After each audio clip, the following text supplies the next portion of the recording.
The next reader is me. I didn't know I would actually be reading today. I did bring one poem.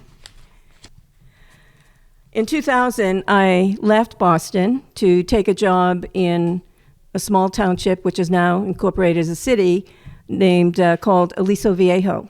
And it's about 10 or 15 minutes from Laguna Beach.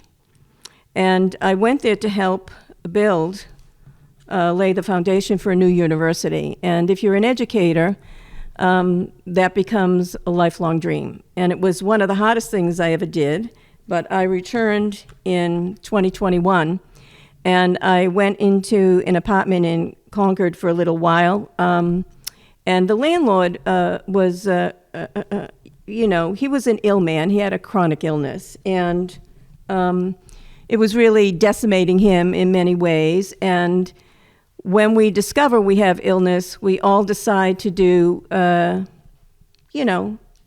to live with a certain attitude regarding it.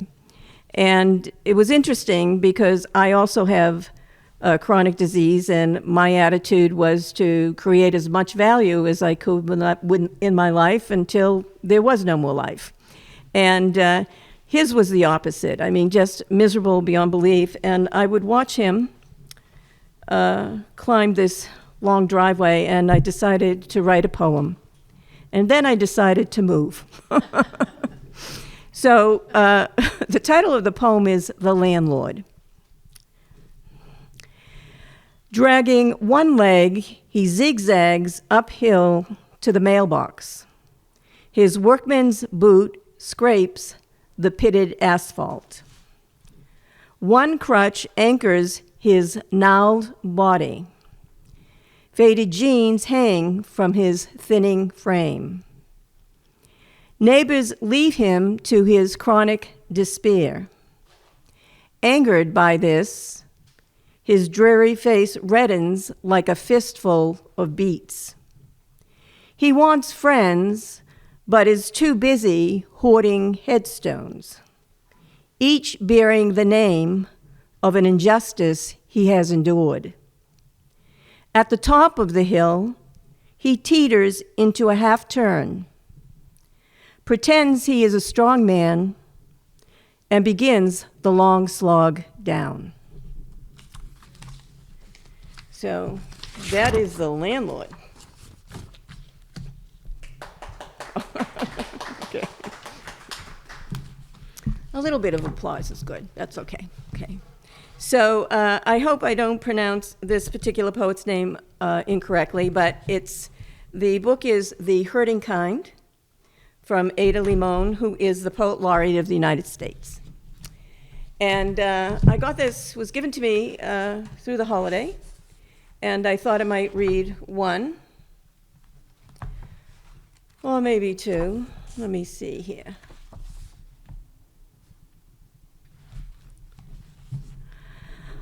Here's a short one titled Sanctuary.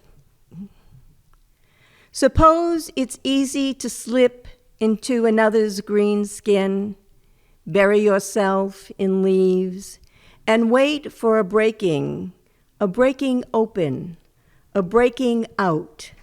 I have, before, been tricked into believing I could be both an eye and the world.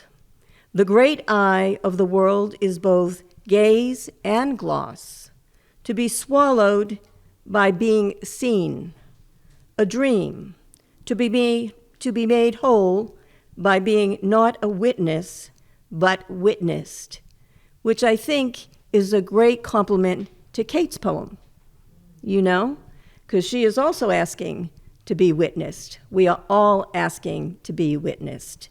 So I think it's quite timely, and somehow that just happened sort of mystically in line with your poem, Kate, huh? Pretty good. All right. Let me see. One more. Anticipation.